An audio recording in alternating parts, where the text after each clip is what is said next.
The views and opinions of this broadcast do not reflect the views and opinions of Armed Media, UNU Productions and its affiliates. Enjoy the show.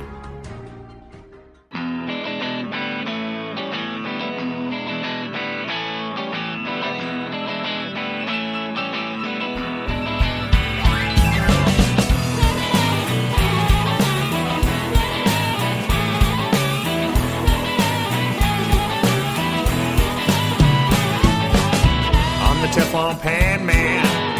I'm the Teflon Pan Man. Ain't nothing gonna stick on me. Hello, everyone, and welcome to All You Can Eat. It's the podcast about deliciousness. I am your host, Rob Rosenthal, coming to you tonight live on the 25th day of November in the year 2020, which makes it the night before Thanksgiving. I think you all know about, it's going to be a different kind of Thanksgiving than the one that we've had because it's been a different kind of year.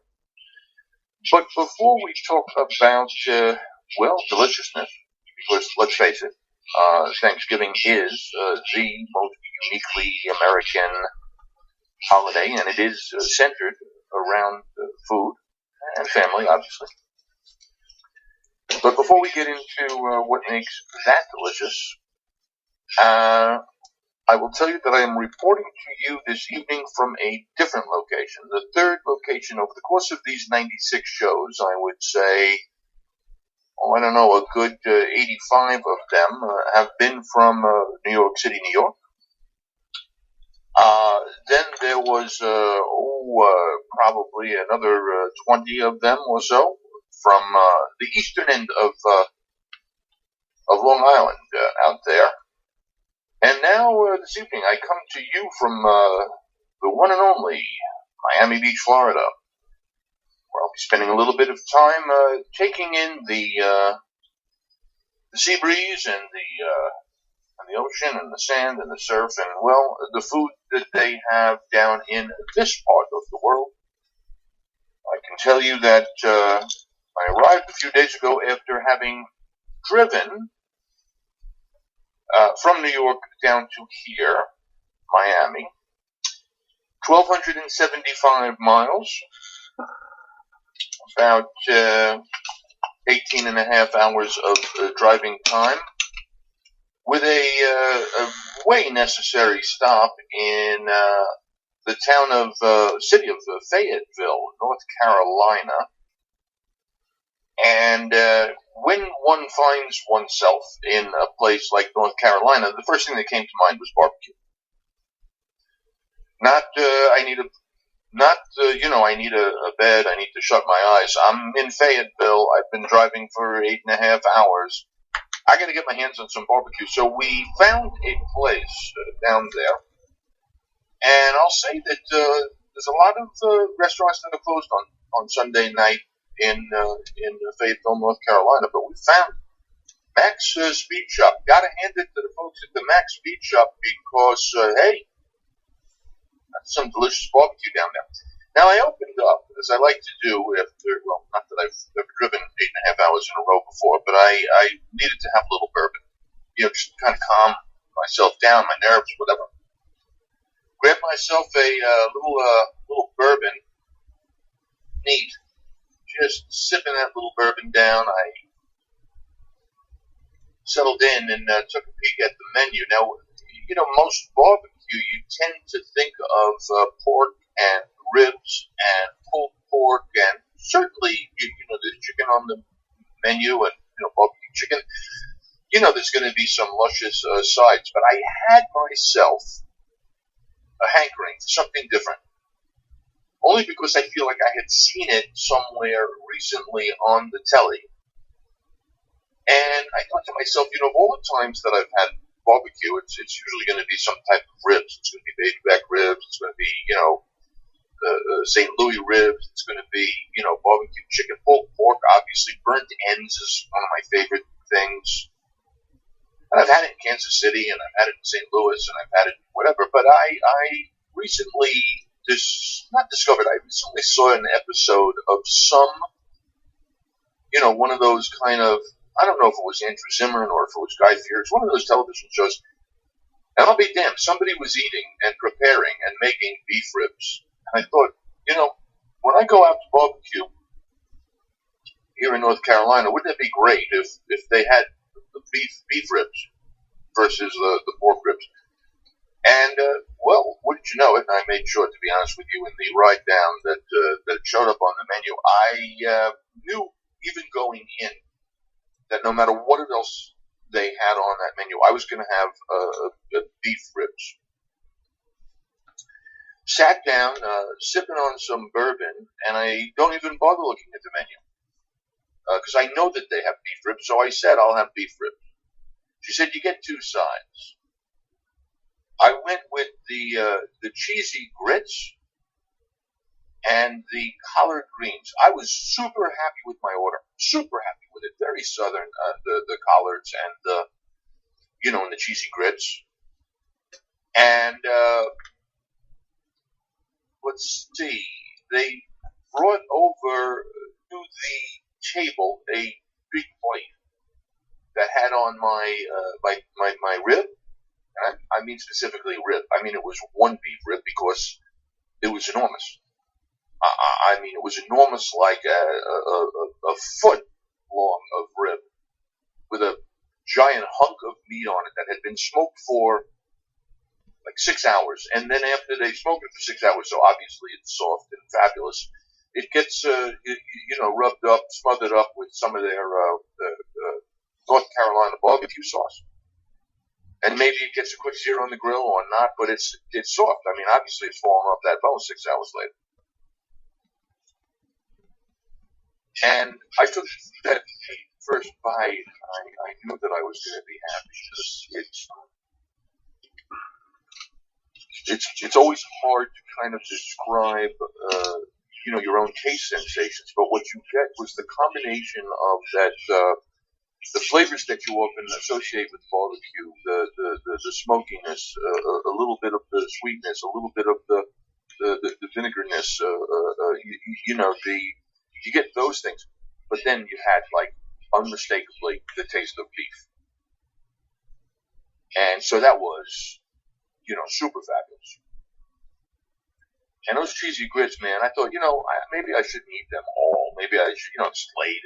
I've been driving, I want to go to sleep. Well, no, I couldn't really help myself. I finished my portion of cheesy grits, and the same thing holds true for the collard greens. I have a thing. I love the collard greens. I didn't grow up with collard greens, I can tell you that. I didn't grow up with fried green tomatoes. I like those as well. They weren't there, but I'm just saying that, man, this was the kind of meal that K.D. Lang, you remember K.D. Lang sang a song called Constant Craving? Constant Craving. All right, I'm not here to sing. That's clear. But yeah, that beef rib, man, if I drive on this drive back north and I end up in Fayetteville, I'm having that exact same meal. Place was impressive, by the way, also. A lot of outdoor seating, televisions in every room, football games on. And I'm not exaggerating when I say that they had a page and a half of beer listings, like craft beers. Like, I would say probably 100 that they had on tap. There was another 200 maybe that they had in cans and bottles.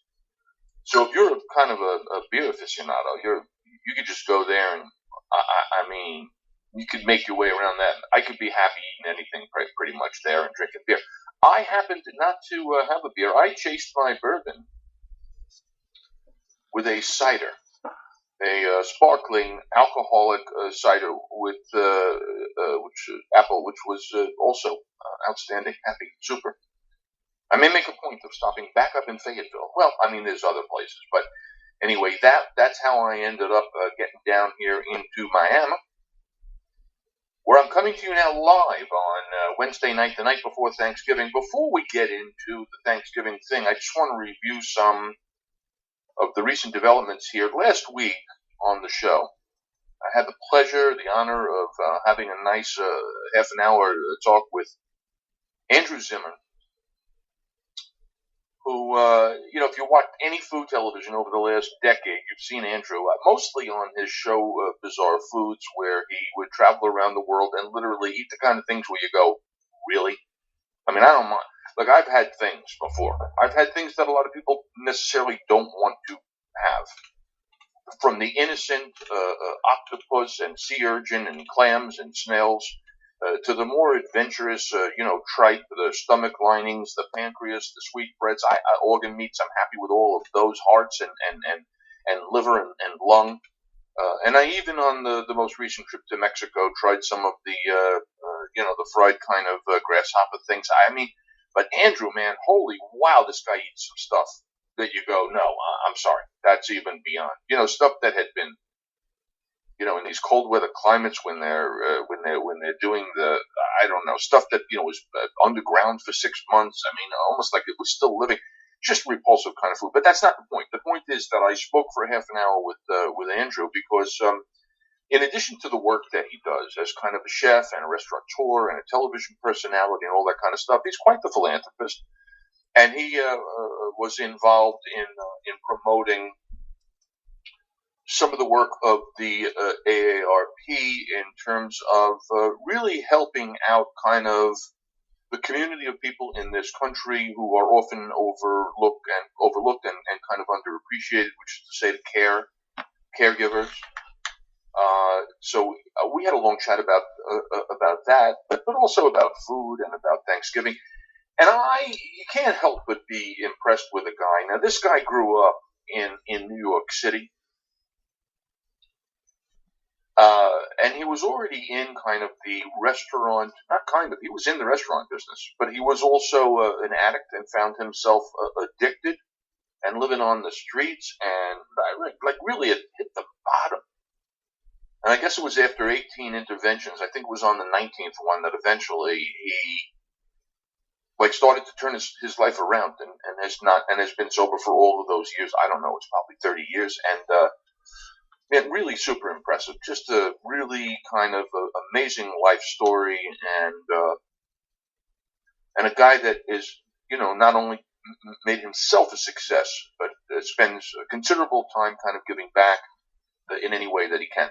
Anyway, spent some time with Andrew last week. That's episode number 95. That can be found at this point on both iHeartRadio as well as Spotify. So if you missed that one or you want to tune in, you simply go to either iHeartRadio or Spotify, look up All You Can Eat or Rob Rosenthal, and you'll hear my conversation last week with Andrew Zimmern. I also spoke last week with Carla Hall, and I didn't record that particular conversation, but we had quite a laugh because I had known and met her before. Carla, you also would recognize either because you've seen her on The Chew, where she sat on a panel with Michael Simon and Daphne Oz and Mario Batale and Every Day on the ABC network. And prior to that, I think she got famous, obviously, when she was on Top Chef, which has become essentially the single most successful food show in the history of television. So Carla and I had a good chat and a good laugh, but I mentioned because she also was in the process of promoting her participation with feedingamerica.org, which you can go to right now. Feedingamerica.org is the organization that happily, I suppose, is dealing with a very distressing problem here in America, and it's the problem of hunger. And the name that they use for it is food, what's the word? Uncertainty, is that what they say? I'm sorry, food insecurity. Yeah, forget what it's called. Basically, the bottom line is here in America, which most people think of as being one of the rich countries in the world, there's 1 in 6 families in this country that can go hungry, that may be going hungry in this year, in 2020. And so feedingamerica.org is an organization that collects food as well as money to help feed the people who don't have enough food to put on the table for the family.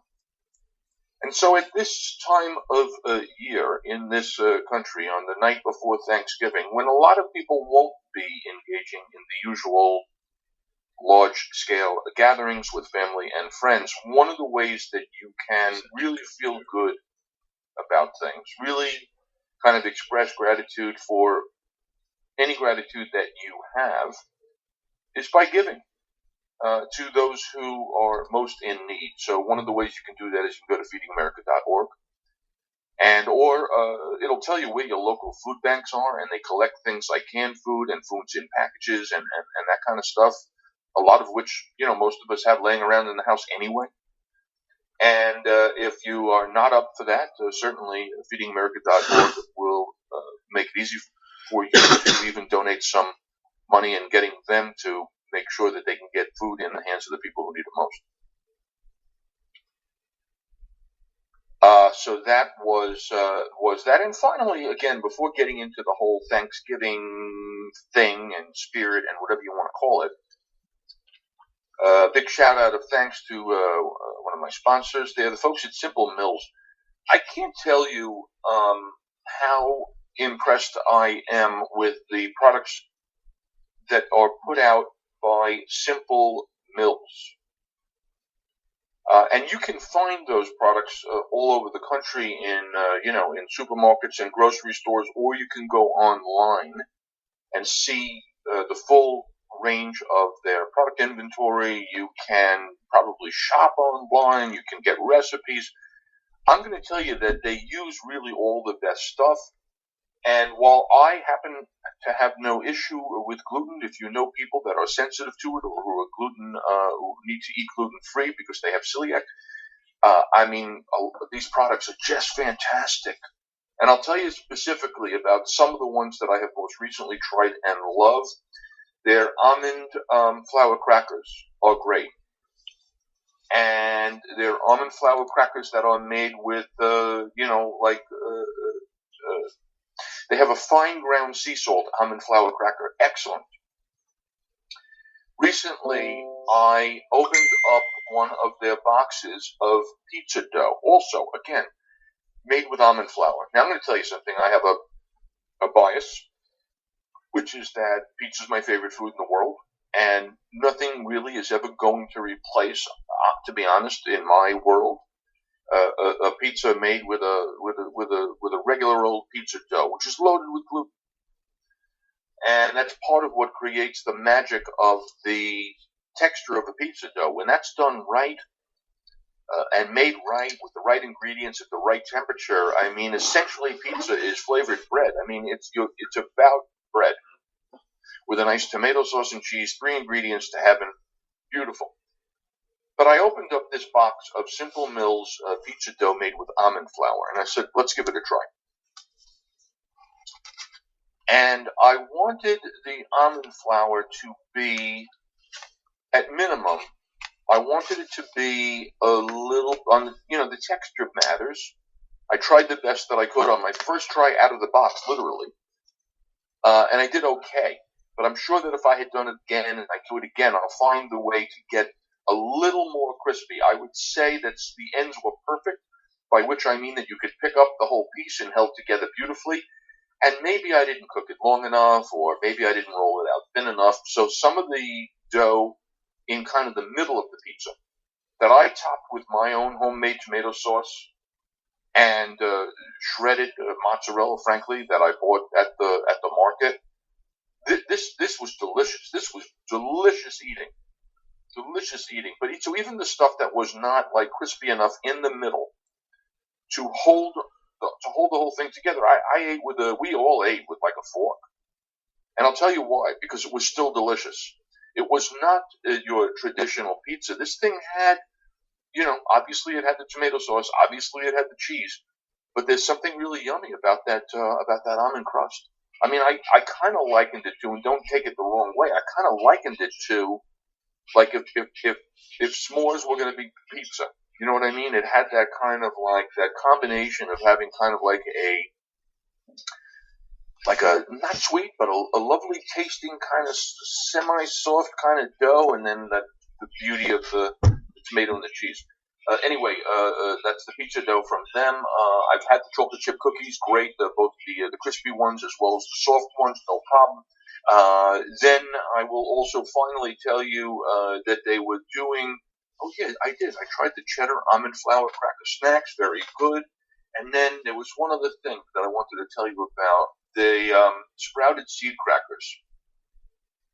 Lovely. Everything sprouted seed, jalapeno sprouted seed. What is sprouted seed? I couldn't even tell you. I just know it's crispy. And it's healthy, and it's good. So thanks to the folks at Simple Mills. You can find them at simplemills.com. Thanksgiving, let's talk about it. There is a piece that I noticed today. It's called Your State's Favorite Thanksgiving Dish in 2020, based on what recipe people searched for on Google by state. So I can tell you in any one of the 50 states, in fact, it looks like I'm going to tell you, what is the most Googled Thanksgiving recipe in that state. Before we get into the state by state, which is interesting in its own right, I suppose, I was kind of surprised by the results. And you may not be, but apparently, I mean, because I like turkey, but turkey shows up pretty low on the list. Now, is it because, they're not looking for the recipe, everybody knows how to make it, or is it because there are people just, don't care about turkey that much, or they're making a ham or whatever else you do? Mashed potatoes, number 1. 14 states are looking up mashed potatoes. Number 2, mashed sweet potatoes.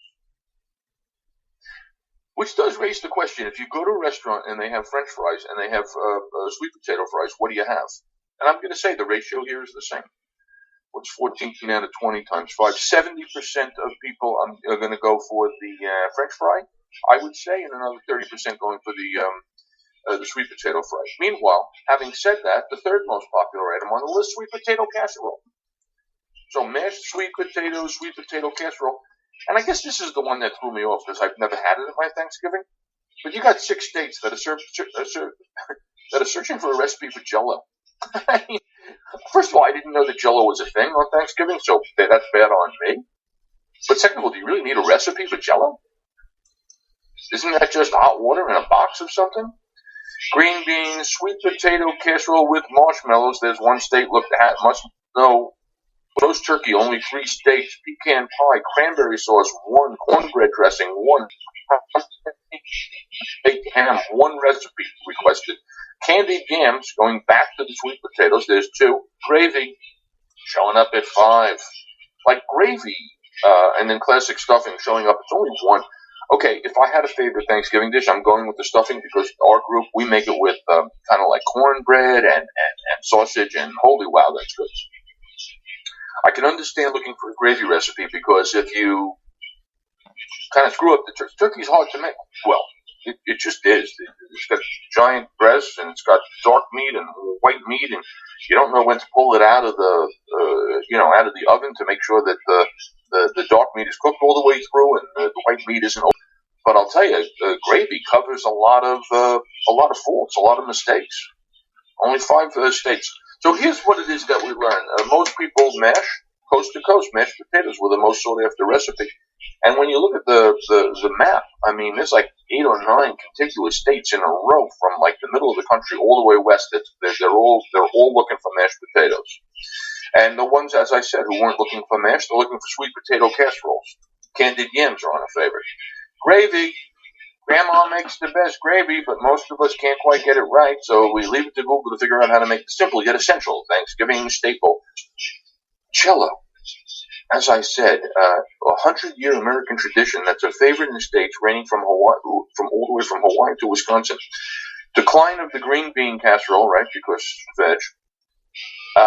Some people want to know how to make rolls, and then roast turkey is the top search in only 3 states, which means that this is the way that they analyze what I was referring to before, which could mean that most of us are either going vegetarian now. It could also indicate that people are talking to friends and family rather than Google for fail-safe directions on this holiday classic.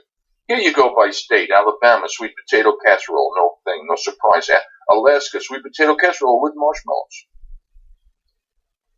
Arizona, mashed potatoes. Arkansas, pecan pie. California, I would have thought some kind of avocado thing. No, it's mashed potatoes, and same in Colorado.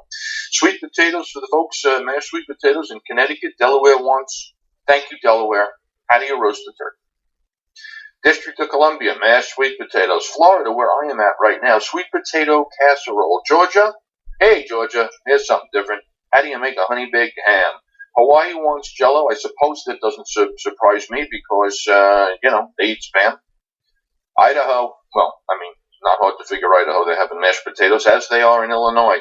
Your Indiana folks are mostly interested in gravy. They'll put it on anything. Iowa, Jell-O. Kansas, mashed potatoes. Kentucky, sweet potato casserole. Louisiana, thank you. They're looking for cornbread dressing in Louisiana, and that doesn't surprise me. And I bet you they put oysters in it. Maine, guess what the number one requested recipe is up in Maine? It's cranberry sauce, because they're up there by the cranberry bogs. I make a cranberry sauce as well.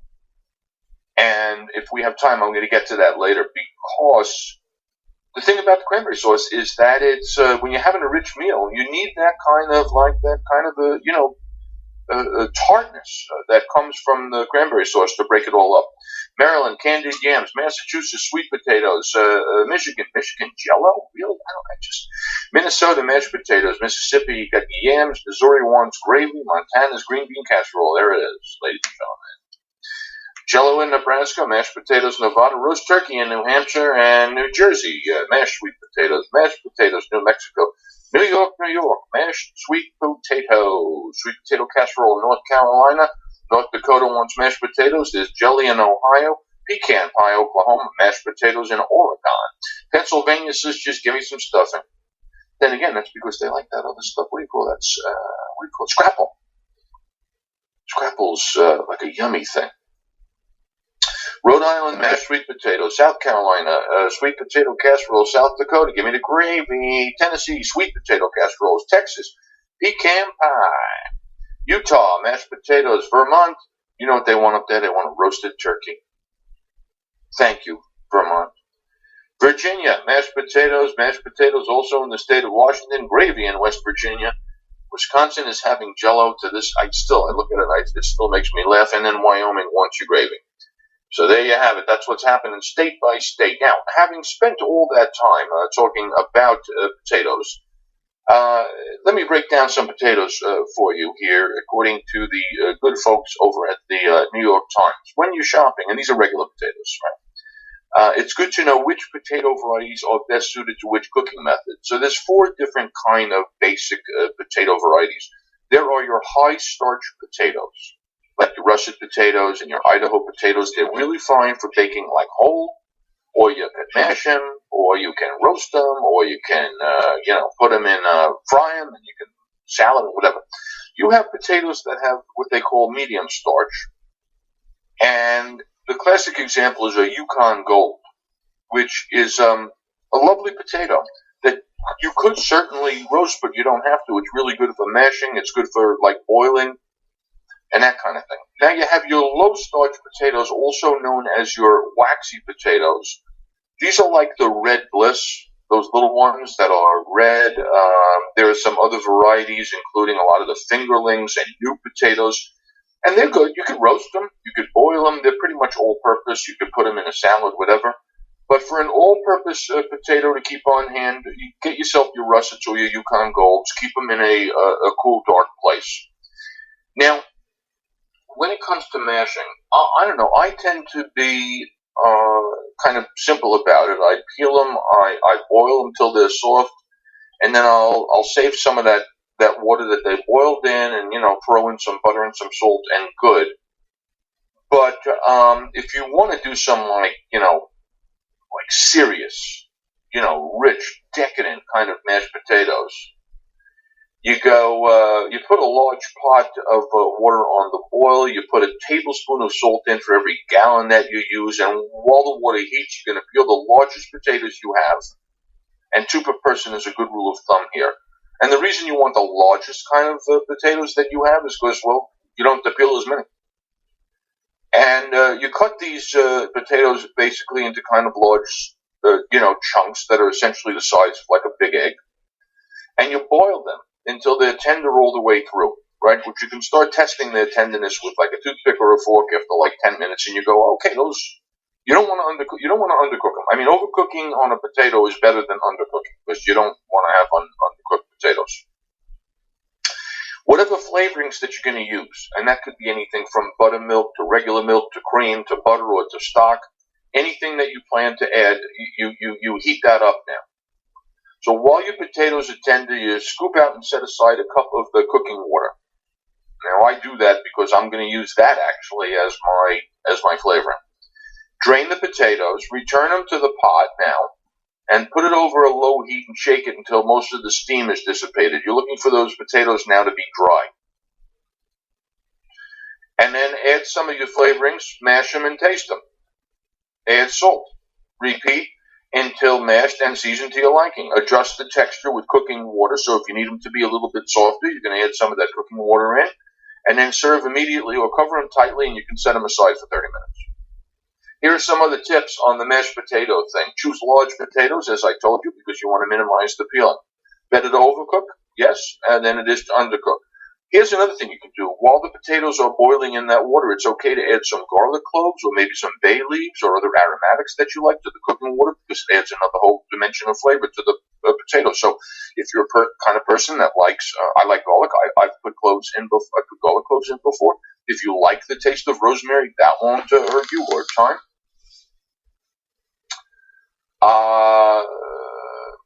You can use whatever kind of masher you want. There's the kind that squiggles. There's the kind that has a flat face and a grid pattern. I have those. There's what's called a ricer. That's going to get you the fluffiest mashed potatoes, but you do not want to mash your potatoes in either a blender or a food processor because they end up getting like gummy. Make sure that everything that you plan to add to the potatoes, again, whether it's milk or cream or butter, stock, or that cooking water, is very hot before you begin the mashing. And then quickly mashed potatoes are the fluffiest, because the longer you work them, the denser and creamier the mash will become. They'll stay hot in a ceramic or a glass bowl for about at least 30 minutes. You're going to keep them hot longer. Put the bowl inside a pan of simmering water on the stove, cover it. And you can also reheat cold mashed potatoes in that way, stirring occasionally to redistribute the heat.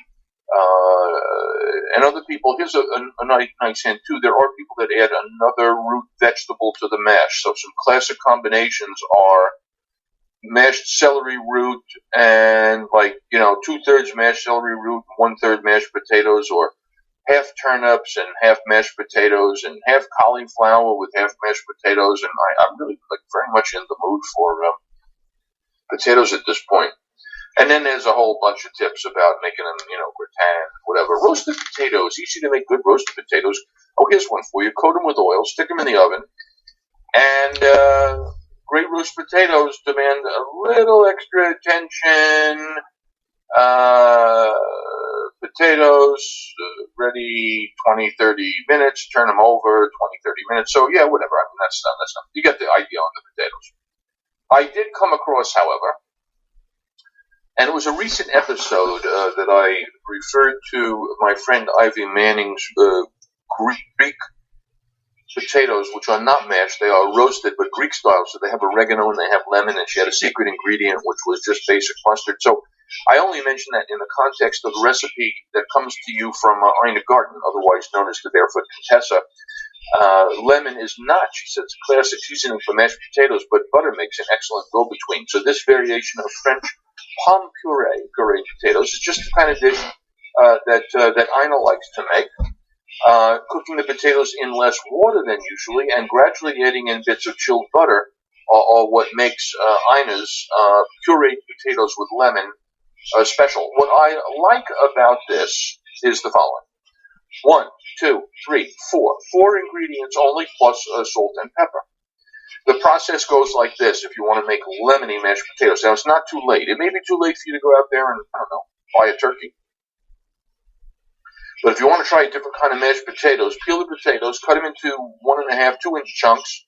Place the potatoes in a large saucepan with enough water to cover by an inch. Add 2 tablespoons of salt. Bring it to cover and bring it to a boil over high heat. Uncover it. lower the heat to simmer and cook until the potatoes are very tender. When they are pierced with a small paring knife, it's going to be about 15 minutes. You will drain the potatoes, you will set them aside, and you will cut butter. And when I say butter, I mean Ina's throwing in 2 sticks. How many people is this for? Because I just find that so crazy excessive. But, yeah, the other recipes besides the potatoes, by the way, were a cup of cold unsalted butter. That's 2 sticks of butter and a cup of whole milk. And then you're going to need a tablespoon of grated lemon zest, which is probably going to take 2 lemons worth. So now you've drained and set aside the potatoes. Meanwhile, cut the butter into half-inch dice and put it back in the refrigerator. After the potatoes are drained, pour that hot milk into a small saucepan and heat it over low. Okay, hot milk, it's not hot milk. It's milk goes into a saucepan and is heated until it starts to simmer. Take it off the heat. Place a food mill. You're asking a lot of me here. Alternately use a ricer or a potato masher. Okay, good. Making sure the potatoes are very smooth. So you're going to mash your potatoes until they are very smooth. And with the heat on low, vigorously process the potatoes into the pan in which you are heating the milk. And then, with the heat on low, vigorously whisk in cold butter into potatoes, several bits at a time, waiting for each addition to be incorporated before adding more butter. Once all the butter has been integrated, slowly whisk in enough of the hot milk to make the potatoes the desired consistency. They're creamy, but still thick. Add a couple of tablespoons of salt and a teaspoon of pepper. Whisk in the lemon zest, reserving some to garnish. Season to taste. Serve hot. Sprinkle with reserved lemon zest. Let me just see if I turn to the right way. Pour the milk right. Okay, place a food mill, the fine blade. No, use a potato ricer, making sure the potatoes are very smooth. Heat low. Whisk cold butter into the potatoes. And then once the butter has been integrated, whisk in enough of the hot milk to make the potatoes. All right, you get the picture. Ina, potatoes, etc., etc. We're going to talk about turkey. If you don't have one at this point, I guess you're not making them. And the only thing I can say to you is that if there's an important thing, I don't think you need to do a lot, honestly, to get a good roast turkey. You know, if you rub some oil on the skin and you put some salt and pepper into that cavity, and you salt and pepper the bird, and you roast it, and you're paying attention to the heat. The one thing you need more than anything else is kind of an instant read thermometer, which, is kind of an investment worth having. I don't think it's a lot of money. It's like 10, 12, 15, depending on where you get it. You don't need a ton of things to make a great turkey, especially if you're going to make a nice gravy. Some people brine the bird.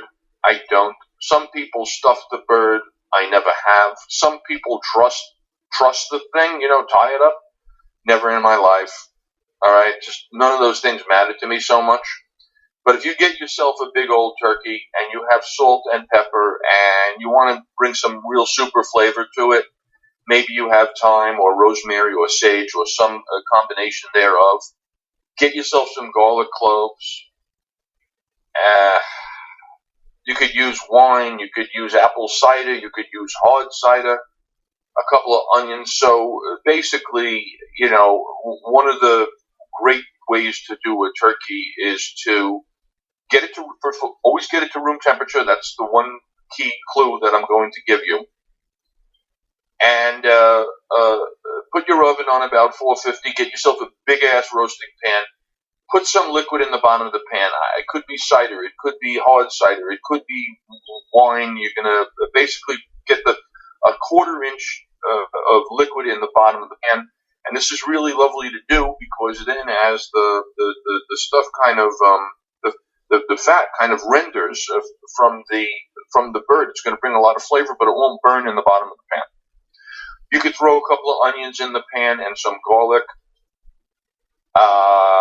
And then you brush the turkey with oil, like I said, or some melted butter, and breast side up, put it on in that oven.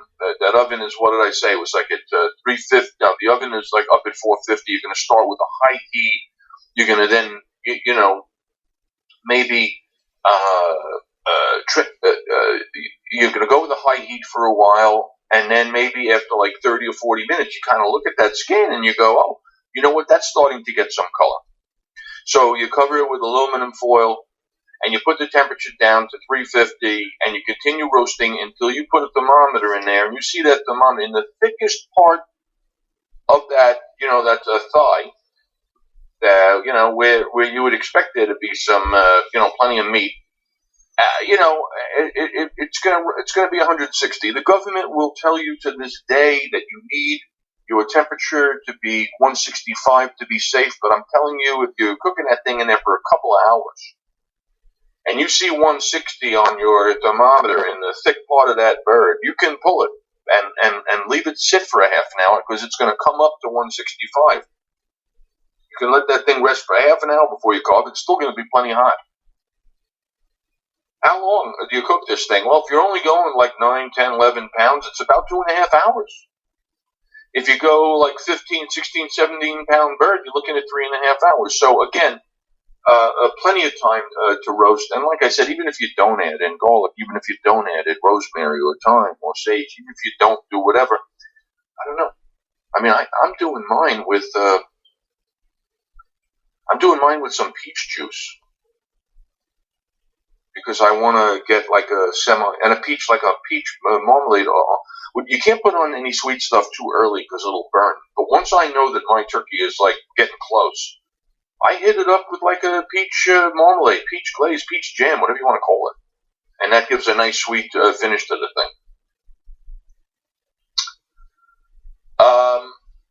What's left at the bottom of that pan, by the way, after all that cooking, is kind of the foundation of a great sauce, which you can either put over in a saucepan and put on enough heat so that you reduce it down to a nice thickness. You'll taste it for salt. You'll consider adding in, potentially some butter, or a combination of a little butter and a little flour if you really want to thicken the thing. I thicken it naturally, but your best gravy is always going to come from kind of the pan juices that result from the roasting of the turkey. Getting hungry.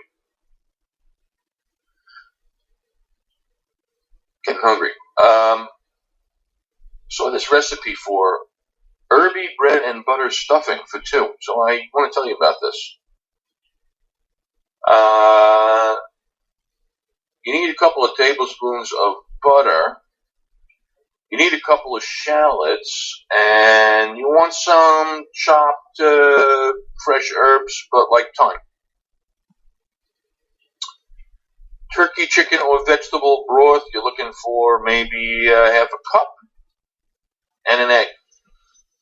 Some chopped fresh herbs, parsley, tarragon, chives, mint, basil, cilantro, dill, etc., etc. And then you need 2.5 cups of torn up stale white or whole wheat bread that doesn't have a lot of crust on it. So before you don't have to, if you want to get the recipe, all you're going to look up is herby bread and butter stuffing for 2 in the New York Times. I'm pretty sure that recipe is made public. And the concept is that you're going to heat an oven to 375. You're going to grease a small, shallow gratin dish or a casserole dish or a loaf pan that has the capacity for like 3 or 4 cups, right? In a small skillet, you're going to melt a couple of tablespoons of butter. You're going to put shallots in that and add a pinch of salt. You're going to cook until they're soft and they're starting to brown. You're looking at 3 or 4 minutes from that. And you're going to stir in some marjoram, which you can buy fresh or potentially you have in your spice cabinet. It's not too old, and if you don't have marjoram, don't worry about it. Maybe you have something like oregano or some other herb that you love.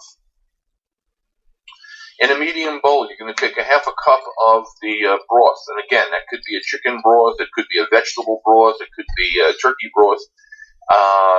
You're going to mix together the half a cup of broth, 1 egg, some chopped herbs, and again, parsley, basil, mint, chives, tarragon. Use your imagination. And then you're going to put in some salt into that, 1/4 teaspoon. You're going to fold in the bread and the shallots, letting the bread absorb all that nice liquid. It should be very moist. If it seems dry, you're just going to add a little bit more stock to the thing. And then you're going to spoon that whole stuffing into the prepared baking dish, grind some black pepper into the top of that thing, Cut the remaining tablespoon of butter into pieces, scatter that over the top, bake it until it's golden brown and firm, which is like 30 minutes, at your 375 degree oven, and then you're going to serve that thing hot and warm, and everybody's going to be happy.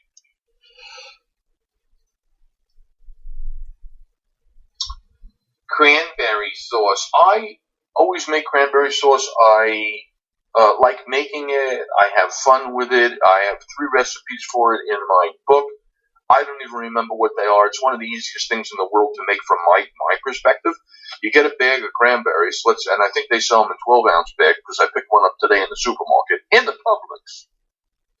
And you rinse those berries and you put them into a saucepan and you add in like a cup of liquid, and it could be water, but orange juice is great. And then you basically add in like, I'm going to say, maybe 3/4 to a cup of sugar. Now, do I add other things into it to make it interesting? Yeah, you got a shot of port, put that in. You want to maybe throw in some dried cranberries, put that in. You want to not make it with orange juice, but make it with apple cider? Sure, by all means. The lemon juice is good in the thing. The beauty of it is that these little cranberries start to pop. They are loaded with their own natural gelatin. After cooking for like 15-20 minutes, they're all popped, and you stir it around, and guess what?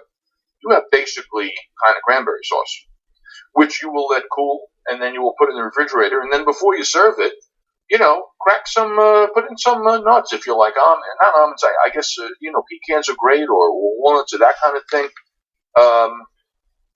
But again, it's a 12-ounce bag of cranberries, rinsed with 3/4 of a cup of sugar and maybe 3/4 of a cup of liquid. Let's call it orange juice. It's cooking for basically, as you see, everything burst. So you're looking at 5-6 minutes. You stir it, let it go for another 3 or 4 minutes. Let it cool, and then put it in your serving bowl. Cover it. Leave it in the refrigerator for at least a couple hours until you need it. And again, nuts are great.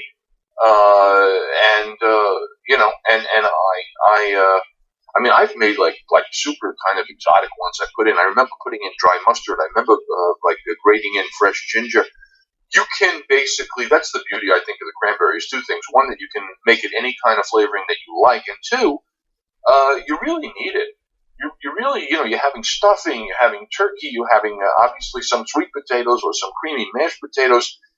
Everything that you're having in this meal is rich, and it's the one thing that kind of sets it all off, that kind of, that spark that you get from the tartness of the cranberry sauce. Love doing that.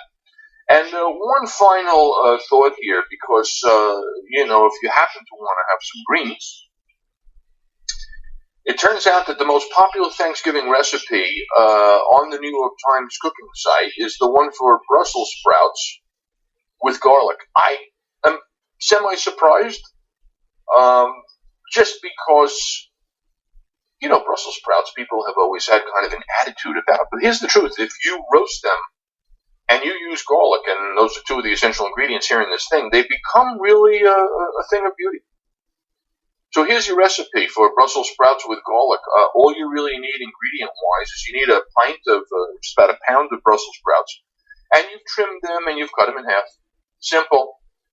You need yourself 1/4 of a cup of nice extra virgin olive oil. Easy. You need only 5 garlic cloves that you have peeled. You don't even have to, just peeled. You don't even have to dice them. You don't have to slice them. And the only other thing you need for this thing, aside from some salt and pepper to taste, is a tablespoon of balsamic vinegar. So if you want to get crispy sprouts, take an oiled baking sheet in the oven as it heats. For crispy sprouts, put an oiled baking sheet in the oven as it heats to 450 degrees. Add the garlic and the Brussels sprouts. Roast, stirring the pan once or twice until the sprouts are tender and brown. It's about 30 minutes. Drizzle with your tablespoon of balsamic vinegar, and you have, ladies and gentlemen, sweet, garlicky, balsamic-y, delicious Brussels sprouts, easy to make with only a few ingredients. I didn't speak for a second about dessert. I'm full from thinking about the meal. happy if somebody serves me a scoop of ice cream at the end of this thing. I know people like their pecan pie. But that's Thanksgiving, my friends. That's Thanksgiving 2020. You know what to do. If you need information or you need recipes, you can contact me because I am shortorderdad@gmail.com. Shortorderdad, one word, @gmail.com. Say, hey, Rob, did you say something about Brussels sprouts or that stuffing thing? What do you need to know?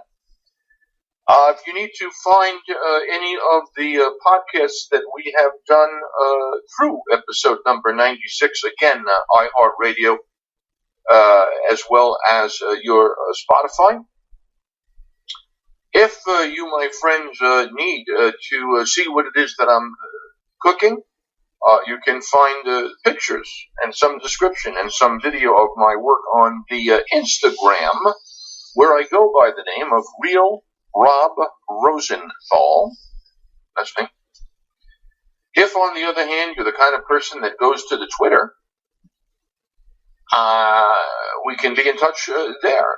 In that case, I am Short Order Dad. Speaking of which, I am also the author of the cookbook known as Short Order Dad, One Guy's Guide to Making Food Fun and Hassle-Free. And if you know me, you know that my basic premise, that my whole formula is user-friendly and, well, quite simple, because I can explain the way that I cook in 6 words. Most taste, fewest ingredients, least effort. Hello. Get the best ingredients you can. I always say don't mess them up too much. That includes turkey, that includes sweet potatoes, that includes green beans, cranberry sauce, etc., etc., etc. Short Order Dad, One Guy's Guide to Making Food Fun and Hassle-Free. I'll tell you this: you want to get a book for your friends who would like to learn a little bit more about cooking. You go right to Amazon. You go Short Order Dad. You want to get a book for your kids because you go, hey, you want to know how to cook? You should check this out. Why should they check that book out? Because it was written by me, a graduate of French cooking school. I went to cooking school, my friends, so that you do not have to. Tell you what it is that you need to know. So the book is filled not only with 100 recipes that use mostly 5-6 ingredients or less, but it's filled with some of the most important things that I learned in cooking school, whether it was about how to saute, or what are the principles of roasting, or what do you need to know about braising, what are the most important kitchen tools that one should have in the kitchen, what are the tricks, what are the tips, what are the techniques. Short Order Dad, One Guy's Guide to Making Food Fun and Hassle-Free by yours truly, Rob Rosenthal.